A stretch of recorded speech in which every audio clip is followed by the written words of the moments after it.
We're moving along this week in relatively quiet mode. There's weak weather systems moving through the east right now, which we'll take a look at. We've got some storminess out in the northwest, and everybody else actually had a pretty nice day. Although I have to say it was a bit on the chilly side here in North Georgia. Maybe even a snow flurry might pass my way tonight.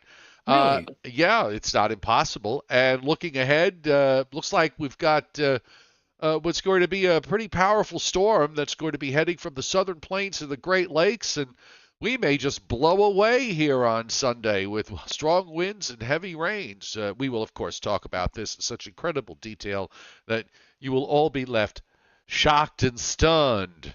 And that's right here on tonight's Joe and Joe Weather Show podcast. And the Joe and Joe Weather Show podcast is brought to you by Tempest by WeatherFlow, our affiliate here.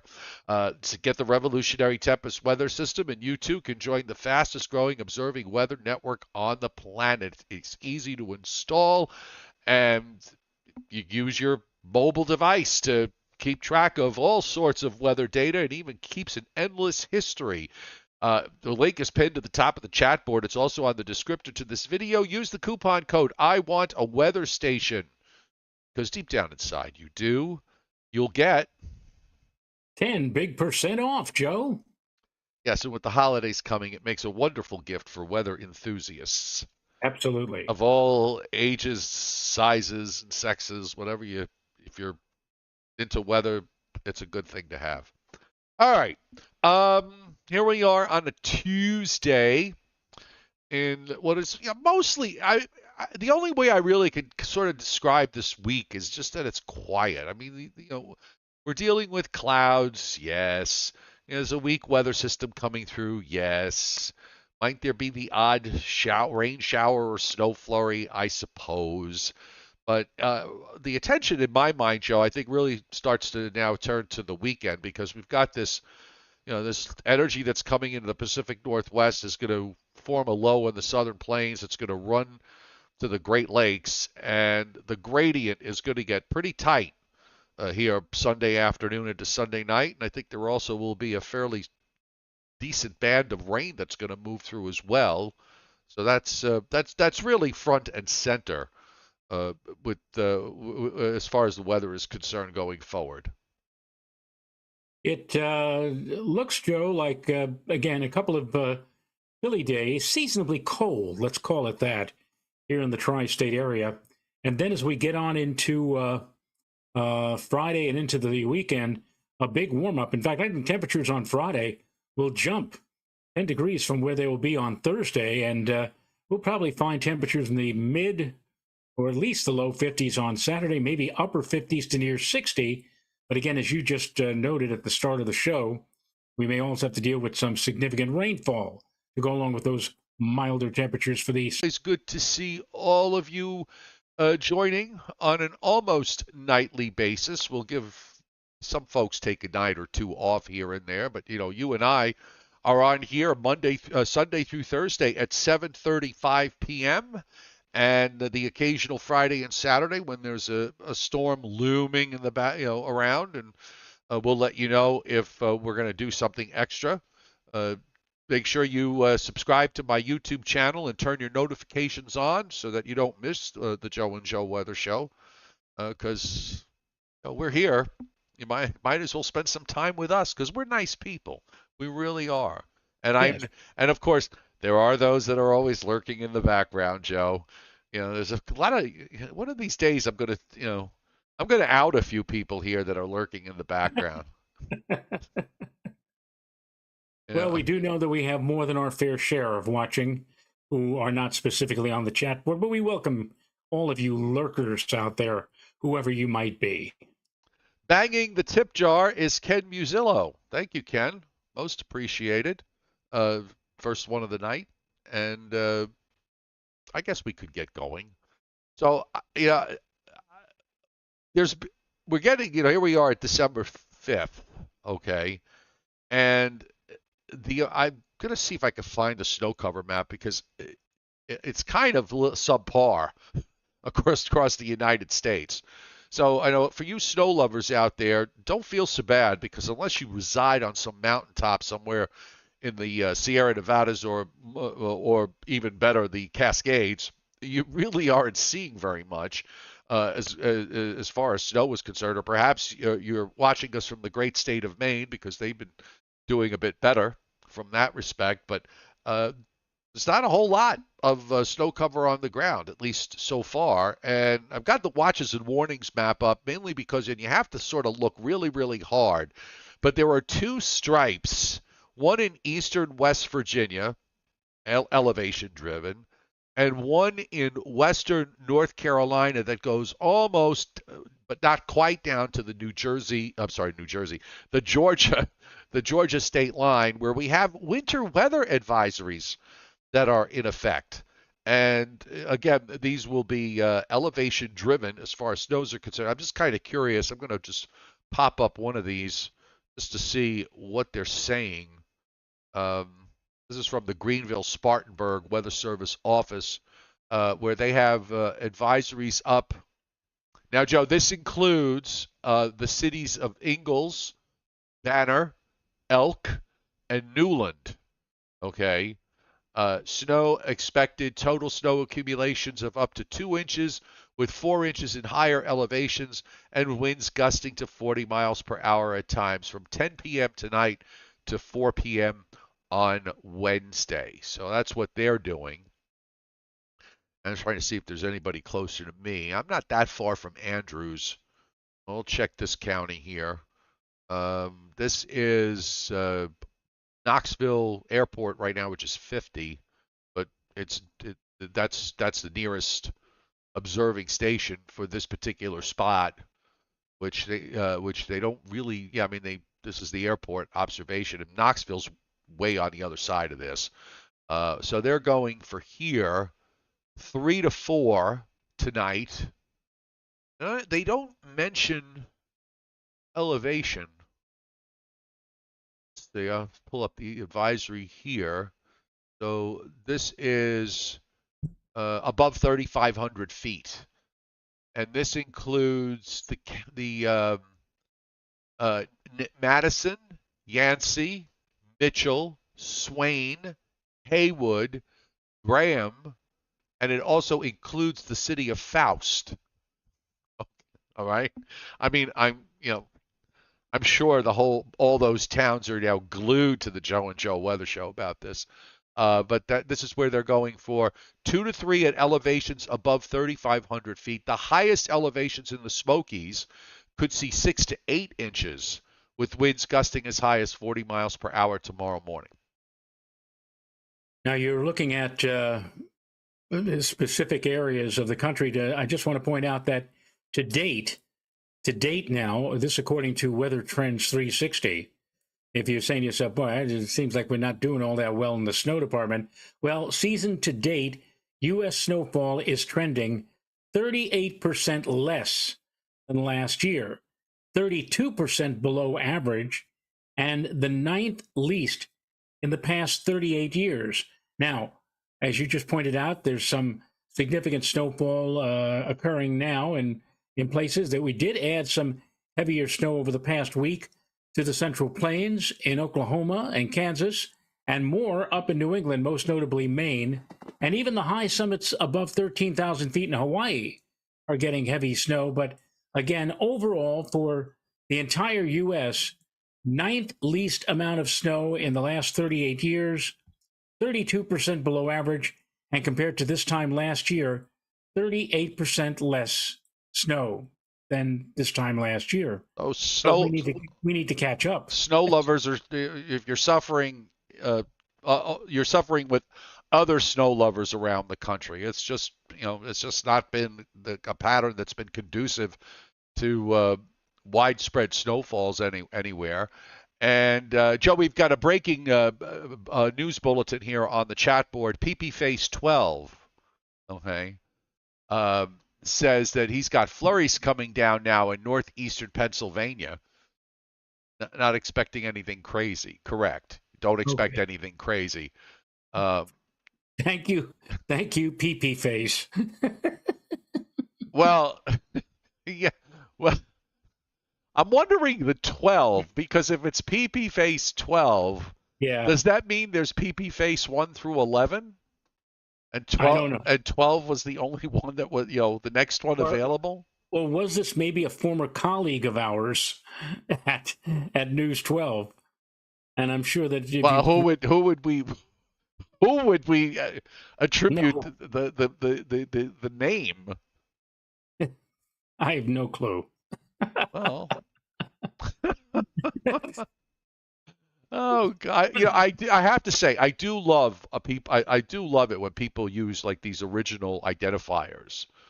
Uh, like what was it? Broccoli tornado Right. is one, and Bella Lugrisi is another one of my favorites. He's not on tonight, or she's not on tonight.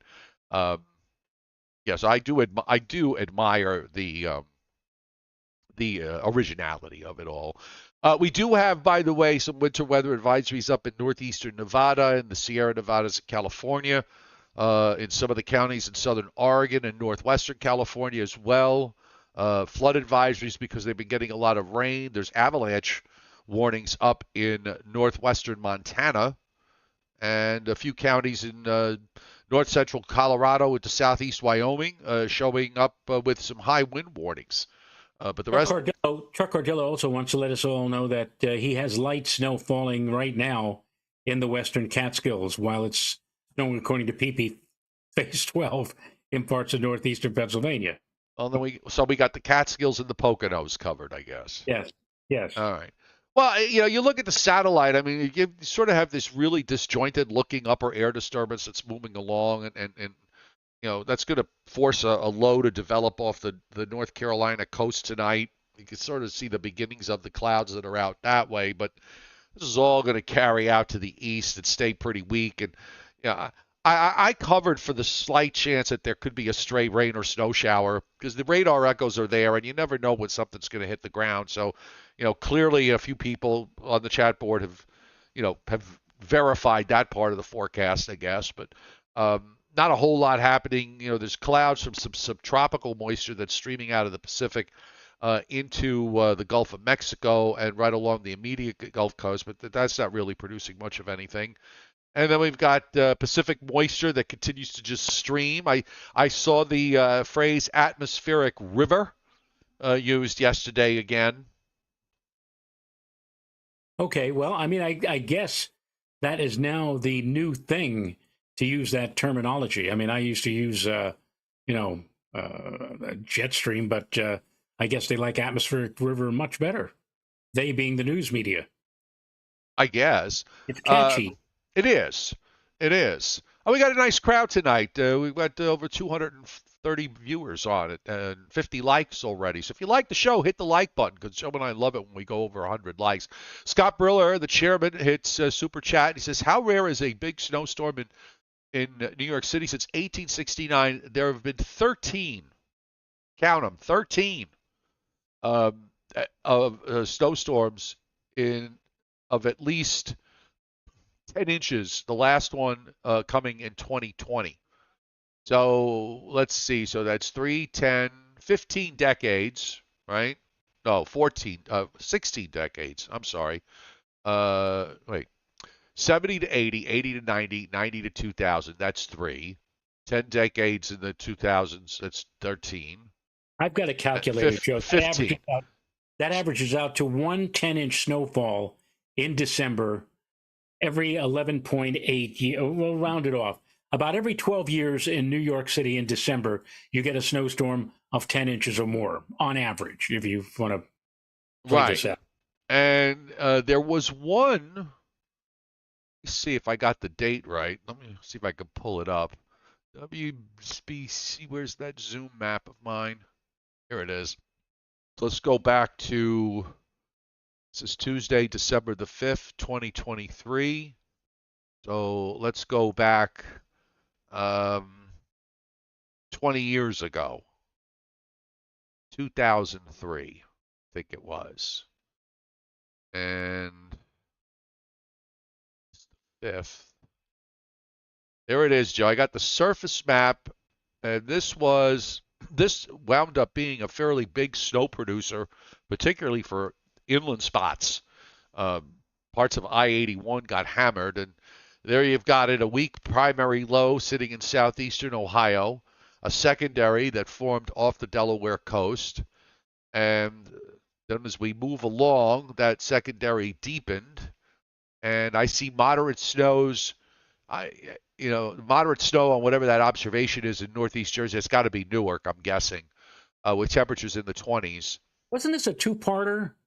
Didn't we have like a significant snow late Friday afternoon into Friday evening? Then it stopped for a while, and then another round came in on Saturday the next day. Judging from the map, yes, because this low didn't move for 2 days. The coastal low did not move for 2 days, Joe. Yeah, I So remember. yeah, I think it might have been. So there you have it. I don't know if this one produced 10 inches in Central Park. I don't.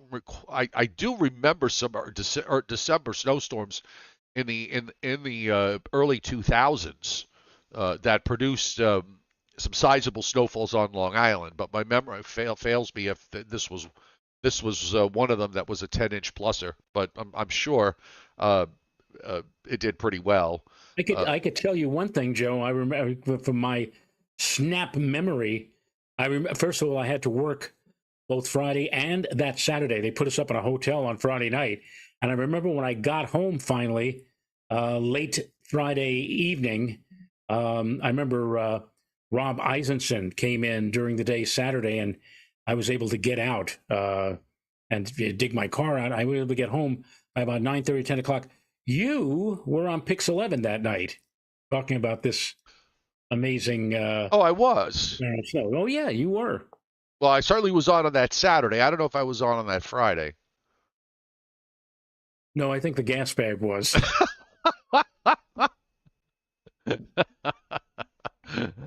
Oh, God. Now, if he's lurking, he said it. I didn't. Just so, just, just, just so that we're clear. I could not help myself. I know. Well, unfortunately, Joe, I influence you very much. Yes. I take, I really pull you down the rabbit hole on a regular basis. Let's look at the radar because I got actually some precip that's close to me in eastern Tennessee. Although my temperature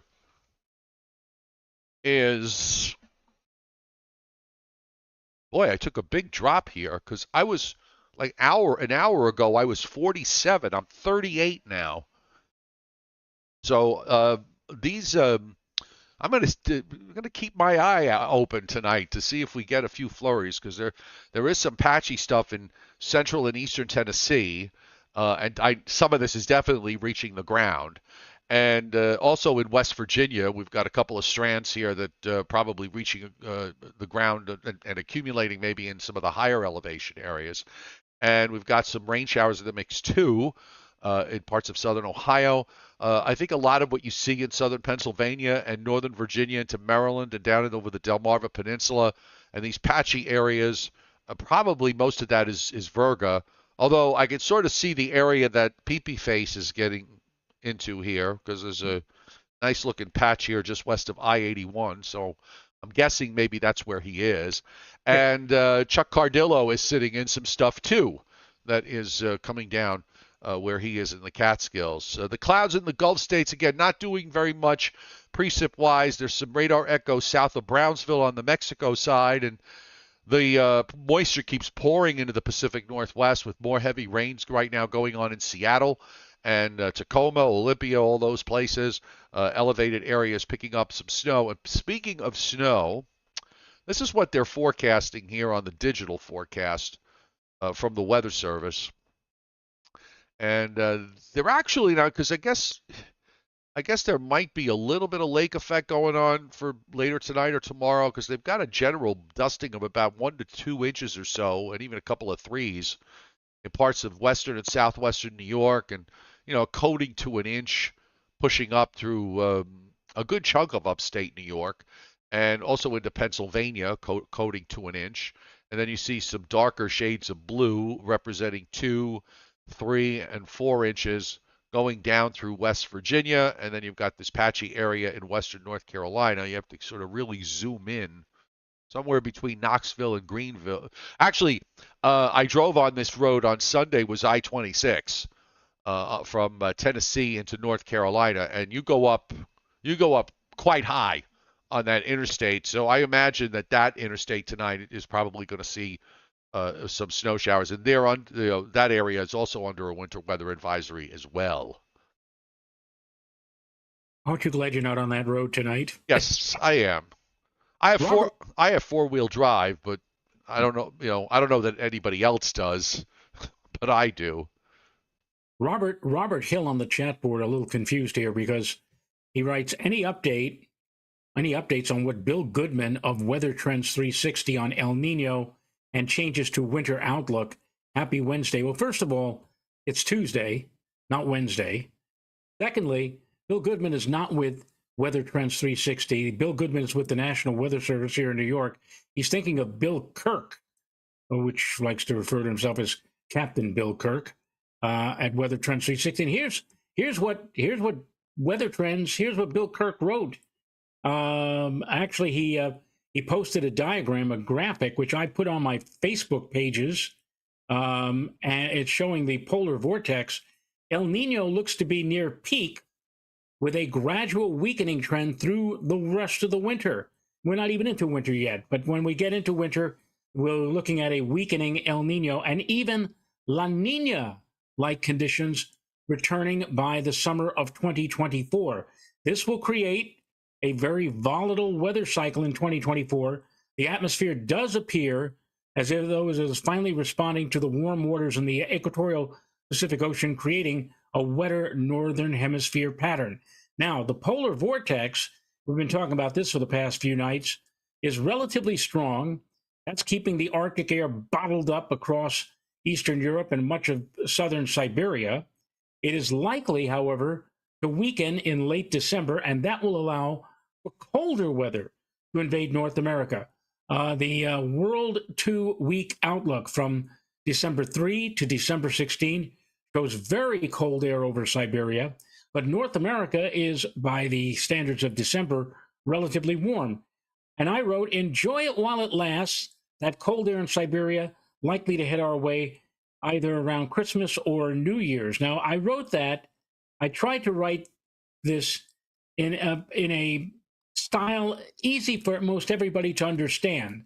And yet, Joe, I get people who are saying, is it going to turn cold anytime soon, Joe? I mean, Don't you love that? I just love that. When another one person, Joe Naclario, and he's one of my top fans. I didn't even realize that, but Joe Naclario. Well, be careful what you say, because then he might not be one of your top fans if you say something nasty. I'm only going to say, put it in understandable terms, Joe. Are we in for a warm winter? And he and another person, Barbara Hobens, wrote or gave me a like on that. But not a few people said, "Can you translate it to layman's terms? What we want to know is mild winter or bad winter." I mean, I said it's going to be mild for a number of days to come, and it will start trending toward colder again toward the end of the month. How much easier could I have put that? And here's the one that really blew me, Joe. Blew me for a loop. You ready for this? Go ahead. So, Joe, what in your opinion now about next summer? I do outdoor craft shows, and this past summer was just terrible. So I'm trying to plan smart for 2024. Right, cancel all of them. I mean, how are you supposed to answer that question? Do you think that next summer will be as rainy as 2023? I follow you here on YouTube. Your response will be greatly appreciated. Happy holidays for you and your lovely family. And I can't possibly write something nasty after that demoir, so to speak. Saying, happy holidays, your lovely family, your response will be greatly appreciated. But how do I answer something like that? Well, and at least you did not get the one thing that I truly drives me crazy is, okay, so nobody, you didn't get somebody that said, well, what about Pleasantville? Or what about Valhalla? Yes, I get this. I know. Really, seriously, I love when I put up I'll put up a forecast. You put up a forecast with accumulations all on a map, okay? And I guess I take it for granted that most people know how to read a map because apparently they don't. No, they don't. Oh, they don't know where they are. I kind of think that you should at least a basic, uh, human function should be that you should be able to look at a map and know where you are. You don't have to hit the exact spot, but you should know where you are. And I've always had the idea, and I think for most people it is true. People know roads. They know roads. So if you reference I-95 or all the major interstates, most people know that. But when somebody when you go into great detail sometimes about what's going to happen, when's going to happen, and who's going to get what first, and et cetera, et cetera. There's always somebody that apparently doesn't want to bother with that and wants a straight answer, directly. And I, of course, don't give it. So, I'm just not doing it. Uh, not like that, because that just tells me, you know what, you didn't even. You take the time to like really put out something that's worth reading, detailed, is very informative, and the person on the other side, just basically doesn't want to go through the effort of even reading what you wrote, and just seems to think that they're entitled to a direct answer from you. I guess maybe they want you to come to their house and sit them down and talk to them directly. I don't know. If you look at what most educators say, the one thing that Americans are weakest in, the subject that most school kids are weakest in, is geography. They just simply don't know. And maybe you're right. Maybe a lot of people just don't know how to read a map. They'll rely on their GPS to tell them where they're going. But put a map in front of them. Well, I don't know where this is. It's, yeah. And you're right. How many times have I said on Facebook during an impending snowstorm, heaviest amounts north of I-287, and I'll get like at least half a dozen people saying, "Well, what does that mean if I live in Yonkers? I live in New Rochelle." See, now I know. I respect the person. I respect it. A couple of people will occasionally do this, and I respect them for it because they're breaking my chops, and I can appreciate that. When I'll reference a roadway, and they'll say, they'll come back and say, "Well, are you talking about the North Service Road or the South Service Road?" See, now that to me is, that's fun. That's funny. Okay, I will respond to that, and I will respond to it, on the north side of the south of the South Service Road, versus the south side of the North Service Road, or something like that. But yeah, it's frustrating, but that's the world we live in. And Christopedia says what's even worse are the Uber or Lyft drivers that don't even know how to use a GPS. LOL. Oh God. Oh God. Oh, I did. By the way, I don't know. I think I could share it to you if I got the link someplace. I really did see a very funny video today about um, Christmas and the nativity. The whole uh, nativity story, and what it would be like if Mary and Joseph, if it was today, okay. And it was very, I thought it was pretty clever. So Joseph says something to the effect of, uh, you know, Caesar just said that we have to go to our hometowns to register for a census. Okay. Mary says, well, book a room, and Joseph goes on his on his mobile device. He says all the rooms are booked, and Mary says, well, don't worry, I got something on Airbnb. It's a barn. It's very rustic, and it even comes with animals. And Joseph says, well, we could Uber from Nazareth to Bethlehem. So, oh dear. it was pretty clever. All right, enough of that. Let's go back to WPC, who we know they secretly lurk in the background. This is their 7-day rainfall forecast, and this was the one they issued late this afternoon. And they have pretty much everybody from the Mississippi Valley to the East Coast over the next 7 days getting at least 3/4 of an inch to an inch, inch and a quarter, and they've got some patchy areas, not small areas, but patchy areas in Tennessee, in western Kentucky, northern Alabama, Mississippi, northern Georgia, western North Carolina. Then there's another patch in West Virginia and northwestern Virginia, and an even bigger patch from central and eastern Pennsylvania to northwest New Jersey and the Hudson Valley into western Mass and northwest Connecticut of an inch and a half to 2.5 inches of rainfall, and that's the only event in the next 7 days that we have to worry about.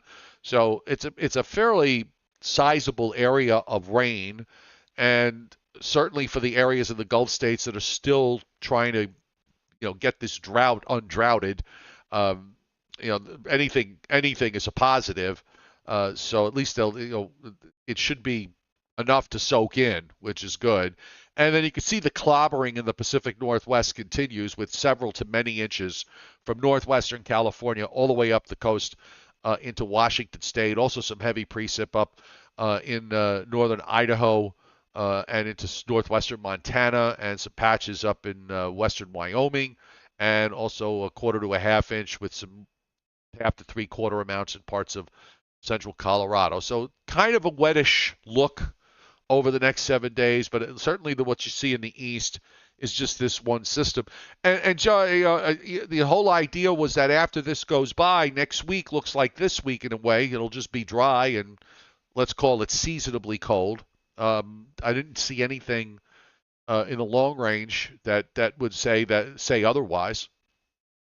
Yeah, I think we are going to be going into a protracted spell of dry weather. Now, and what it looks like, based upon what WPC put out, is that for Sunday, probably sometime between 2 or 3 o'clock in the afternoon up until about midnight, you can expect about 1/4 to a 1/2 an inch of rainfall. Now, actually, excuse me, not up until midnight.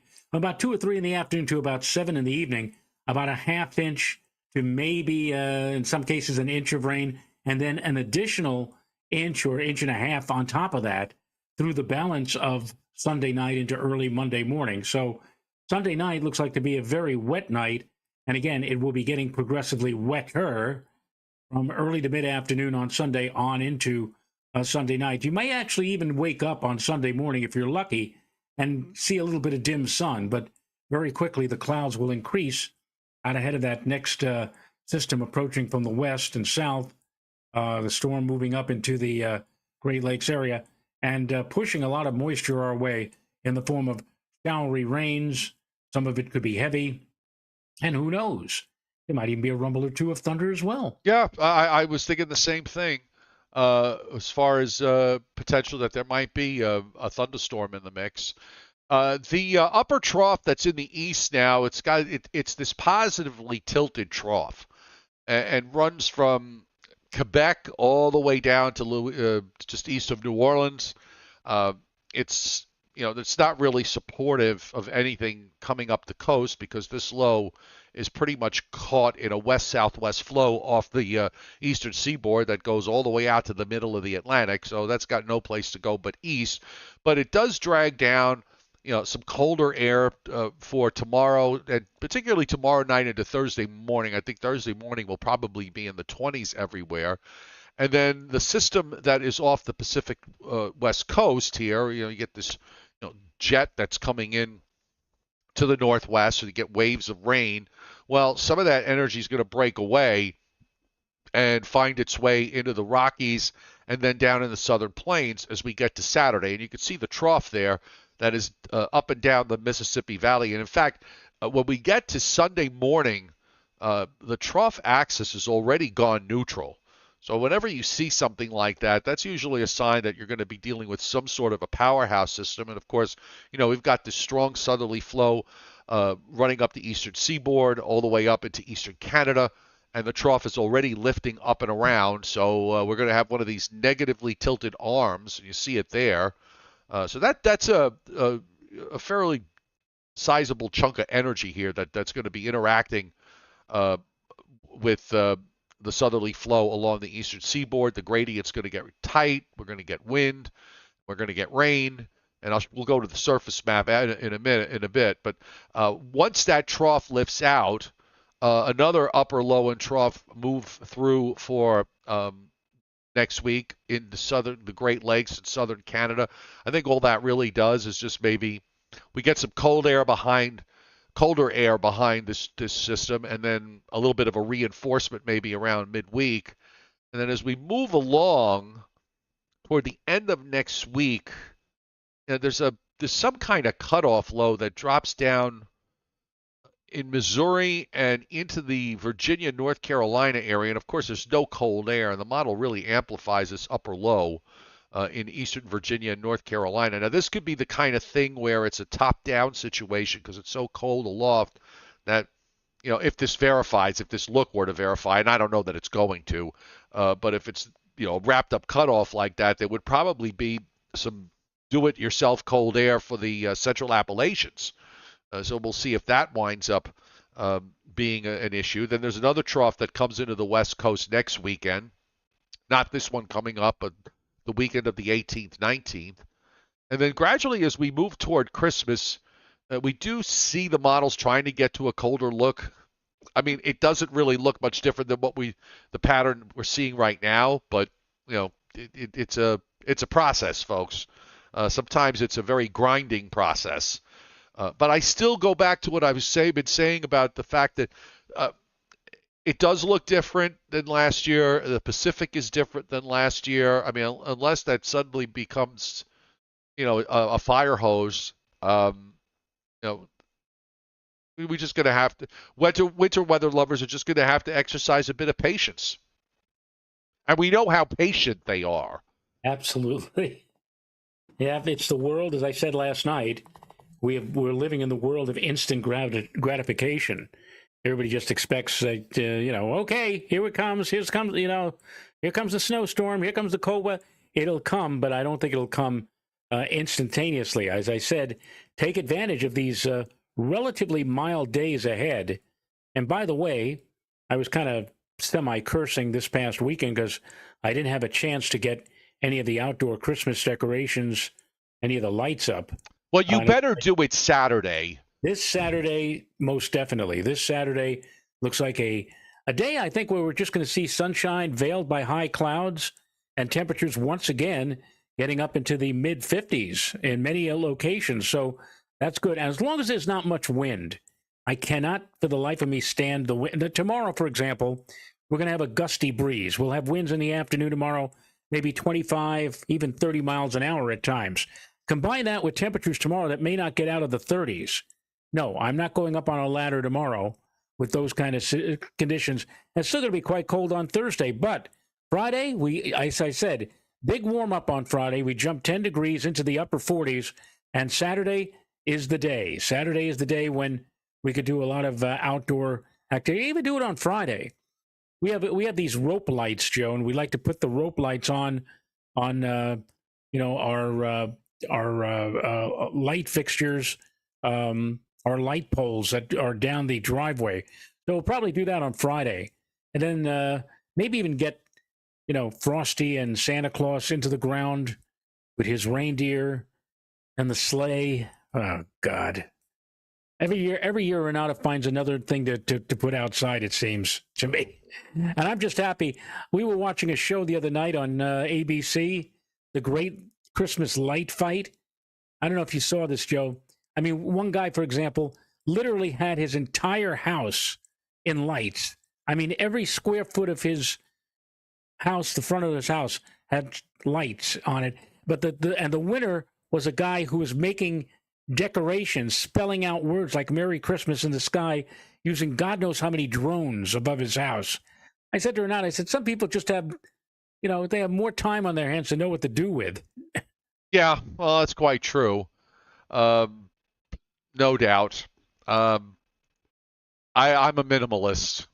It's minimalism as far as I'm concerned. Cape and wind crossovers. That's a new one. This is something new. I'm just looking at I got to figure this out. Not now, but when we're off. Um, Maybe we could put up. What F-Gen would you like to see? The 700 or the 850? The 700. All right, so this is for Sunday. And look at the clobbering of F-Gen in Pennsylvania West. This is the cold front, and Oh, this is impressive. Look at that. That's Sunday evening at 8 o'clock, and it comes through between 7 o'clock, and it comes through between 7 and 1 a.m. Kind of splits a little bit, but that's pretty impressive.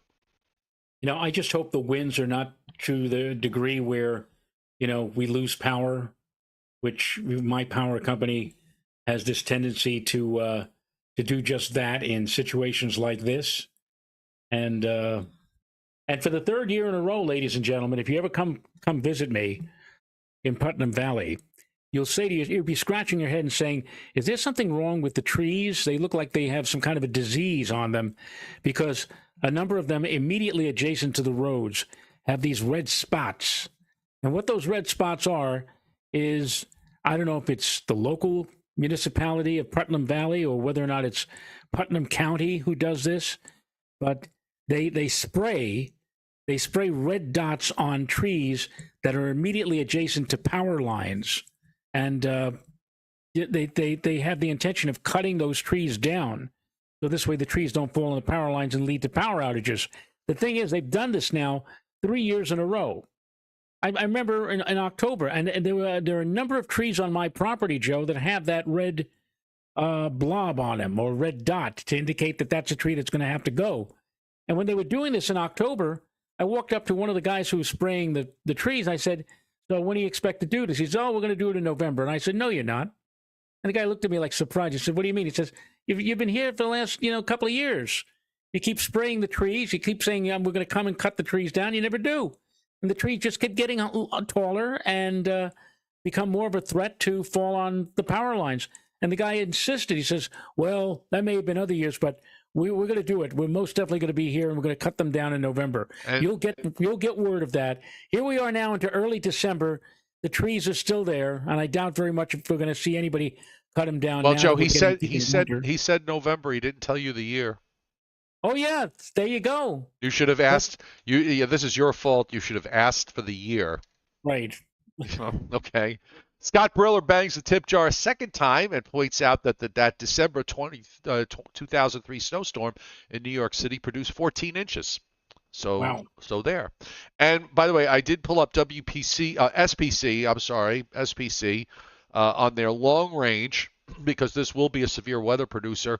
I think, and they have a 15% or an implied slight risk, and this is for Saturday into Sunday across East Texas, Central and Southern Arkansas, much of Louisiana except the Southeast, and Western Mississippi. So, that's part of this whole system that we're going to be dealing with, and you can see how the cold front lines up.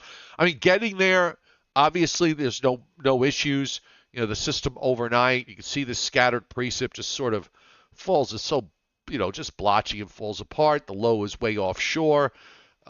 Pretty much everybody east of the Rockies for tomorrow and Thursday and Friday looks pretty good. And then, of course, with the high going out off the Carolinas, it sets up a warm southwest flow, and the gradient doesn't really start to tighten here until during the day on Sunday, but particularly later Sunday afternoon into Sunday night. And oh, okay. If that's the good humor, man, get me a popsicle. But you can see the GFS and the European as well. But the models, both those models, both have some timing issues. The GFS has been faster with this, the European slower, and the GFS has been coming in slower for the last couple of days, sort of playing catch up with the European. The European would imply that most of the rain will hold off until after Sunday evening in many areas, particularly east of New York City. And I think the GFS kind of says the same thing. This is fast because by Monday morning it's just mostly gone. It's all gone, and then we just get colder and drier as we move into next week. And Yeah, Joe, I'm ready to Wednesday, Thursday. Yeah, I mean, it's seasonably cold, but no real precip to speak of. And then, I mentioned that cutoff that the model has, and you can see what it does here. It just kind of makes a deep surface low into southeast, into Delaware, into Chesapeake Bay, and all of a sudden you got all this dark blue snow in West Virginia. If you're going to have a wrapped up cutoff there, yeah, that sort of makes sense that you would see something like that. I just don't know whether it's real because it could very well, maybe something is there, but perhaps nothing as vigorous as what the model run is indicating now. But that's a problem for next week. We're not going to concern ourselves with that. Now, the thing I'm curious about is the fact that um, we look at these maps for Sunday and we say, oh my goodness, what are the winds are going to be like, what, 30, 40, maybe even gusts to over 50 miles an hour.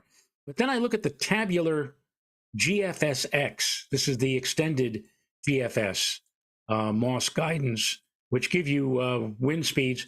And when you see, 15 and 20 and 25 indicated on that, you say, well, of course, it's going to be windy.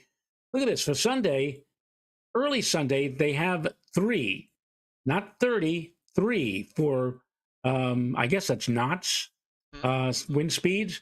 And then later in the day on Sunday, when you expect all heck breaking loose with strong winds and heavy rain, 11. I'm saying to myself, it doesn't even get to 15 on the tabular numbers. I'm saying to myself, how could this be? How could this be possible? Is it possible that there might be something like an inversion or whatever where it's all above the boundary layer? Yeah, where the winds are roaring, upstairs, but there's a cap of some sort that's not allowing all of that wind to push on down to the surface. Well, I'm going to just check. I'm going to check the European here right now. If I can find it. I mean, I did find it, but I'm just trying to find the. Here it is. 6-hour wind gusts. Okay, that's the 18. See, I want the 12. And let's put. I'll put it on a loop. I'll put the map up in a second, folks. I'm just kind of just setting it up here. So just give me a moment. And we load.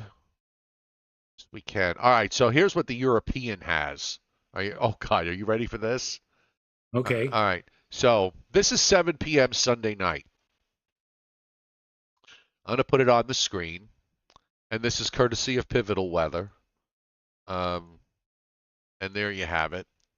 So, I'm sorry. That's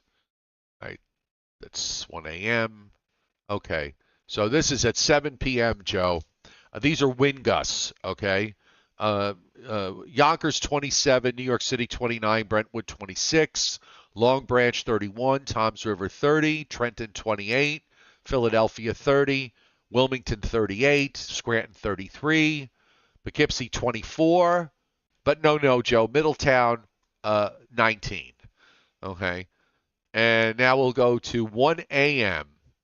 Brentwood 40, Yonkers 43, New York City 44, 43 Long Branch, 42 Toms River, 41 Trenton, 42 Bridgewater, Allentown 41, Scranton 46, Oneonta 46, Poughkeepsie 40, Waterbury 35, Hartford 32. That's at 1 a.m. At 7 a.m. Now again, remember the European is a good 6 to 8 hours slower. 7 a.m. Joe, Brentwood 67, Long Branch 74, Toms River 74, Philadelphia 60, Wilmington 63, New York City 66, Yonkers 62, Poughkeepsie 58, Scranton 64, Brentwood 67, Waterbury in Connecticut 55, Double Nickels at Norwich, Providence 49, Boston 36. So that's at 7 a.m. And if we go to, let's go 1 a.m., 7 a.m., and even at 1 p.m., Brentwood, Joe, 76, Long Branch 72, Bridgeport 70, 62 at Yonkers, 59 in New York City. Then it's in the 40s as you go, west from there, but still all 40s. And then at 7 7 p.m., it's still gusting 30 to 40 miles an hour everywhere. But again, and I'll show you the the Europeans' view of this. And remember, by the way, folks, on the European on tropical tidbits, it's only showing you liquid precip totals. It's not showing. It doesn't show precip type. Okay, so it's not going to delineate between what's rain and what's snow. But this is on the surface map. At 0Z, the low on the European at 0Z is still in southeast Ohio. Okay, and at 10 p.m. it's near the kind of, I don't know what that would be. It's not Youngstown, but it's south of Youngstown. And then it's at 1 a.m. It's at Erie. It's a 984 low, and of course it's got a million isobars. The cold front here on the European is still back Pittsburgh to like Harrisonburg, Virginia, down to about Raleigh, Durham, and then goes off the North Carolina coast straight south.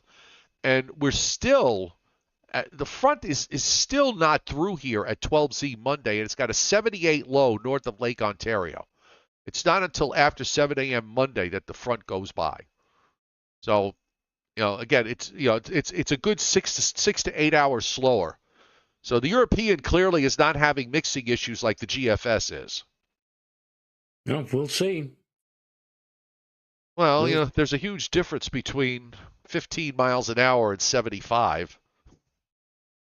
I know, and the gradient looks quite tight on the GFS. So I don't understand why it's not the numbers are not pumping out, something similar to what the European is showing.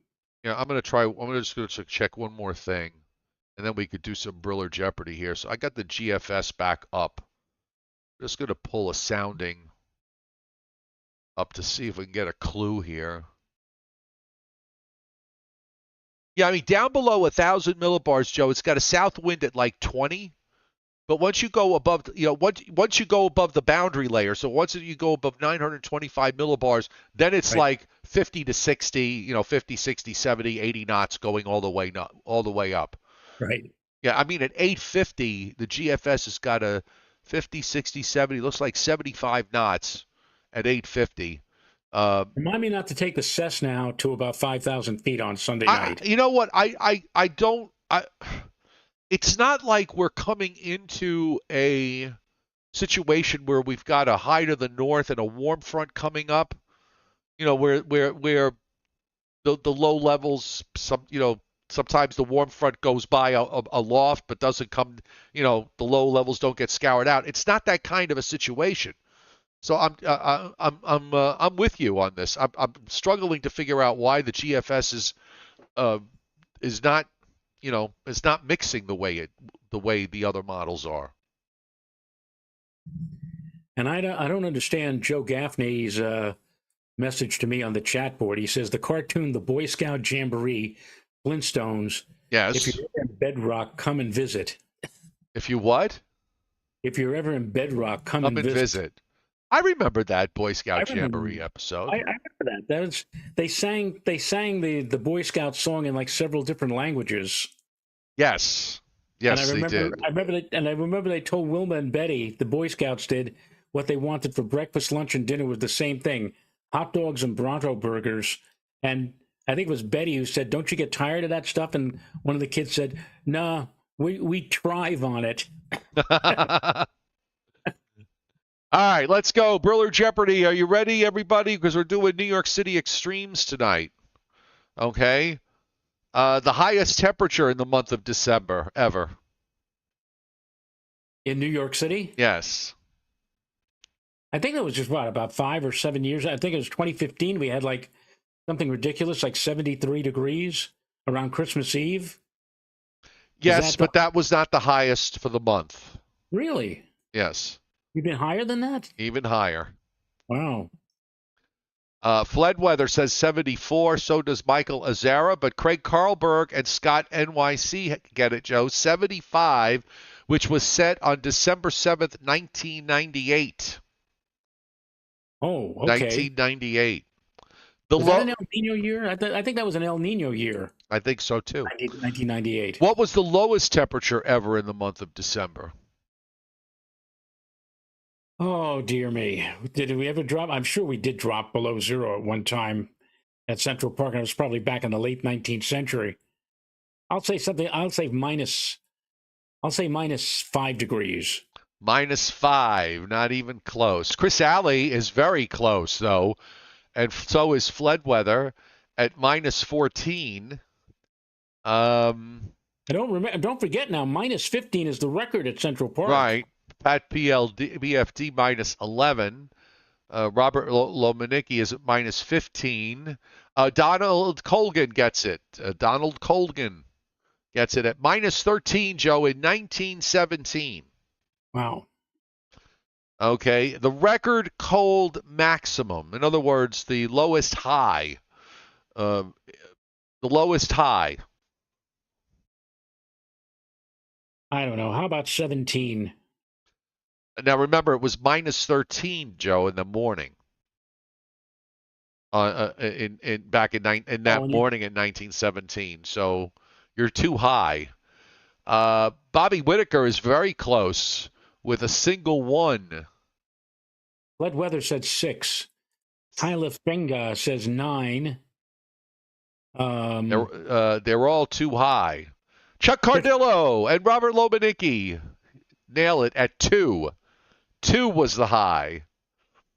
Was that in 1917 as well? Also in 1917, so it must have been the same day. Must have been. What was the monthly record for snowfall? Would that have been 1947? That would have been 1947, Joe. They got 25.5 with the big storm right after Christmas. So maybe let's say at a tenth of an inch, maybe an inch. That how about we say 27 inches? 27 is just too low. Dave Carter, it's close enough, Dave. I'm going to give it to you. 30 inches is what he said, and so did James H. 30.2. All right, so I'll give you the 2/10 and credit you with the win. And here's the bonus question: what was the biggest snowstorm ever in December at Central Park? Ever in Central Park? That would have to be in December. The 47 storm, right? That's correct. And what was the total? 26.4. 26.4. Correct. Yeah. Yes, correct. Tattooed on my brain. You know, Tom Morgan. Go ahead. I'm sorry, Joe. Go ahead. I used to look at that number, and I used to ask my grandfather. I said, "Will we ever see anything like that again?" Well, maybe, but I don't know. Yeah. What about Tom Morgan? Tom Morgan had these. What did they call those? It's not like microfilm, but it was on like this black microfitch. It was like this black charcoal paper that they were copies of the maps on that day. Photostats. Photostats, maybe that's what they were, and that was cool to look at. I mean, that was really something, almost museum worthy. He pulled out those maps one day and he showed, the 500 and the surface low and what happened, where the upper low basically captured the surface low and the thing just spun there off the New Jersey coast and south of Long Island for the better part of 2 days and, buried everybody. Of course, I don't think it was quite correct in the forecast that they had going into that. No, it was not. Nobody was calling for 25 or 26 inches of snow. I can assure you of that. Yeah, exactly. One thing that might have helped them out, though, is if they had a weather station by a Tempest by WeatherFlow.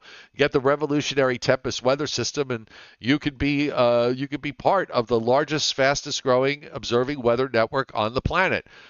Great gift for Christmas for the weather enthusiast in your life. The link is pinned to the top of the chat board. It's also on the description to this video.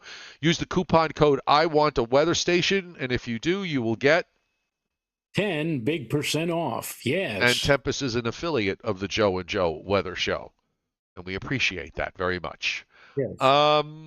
Trying to think if there's anything else I have on the table, and I really don't. Do you? No, the only thing I have is the people who hit the tip jar tonight. Scott Briller, not once but twice. Thank you, Scott. And very beginning of the show, Ken Musillo. I don't think I left anybody out. If I did, I'm sorry. Okay, yes. I don't think you did. Um, all right, I guess that's it. So we'll be back. We're all back here tomorrow, same bat time, 7:35 p.m. Everybody have a great night and a safe day tomorrow, and we'll see you tomorrow night.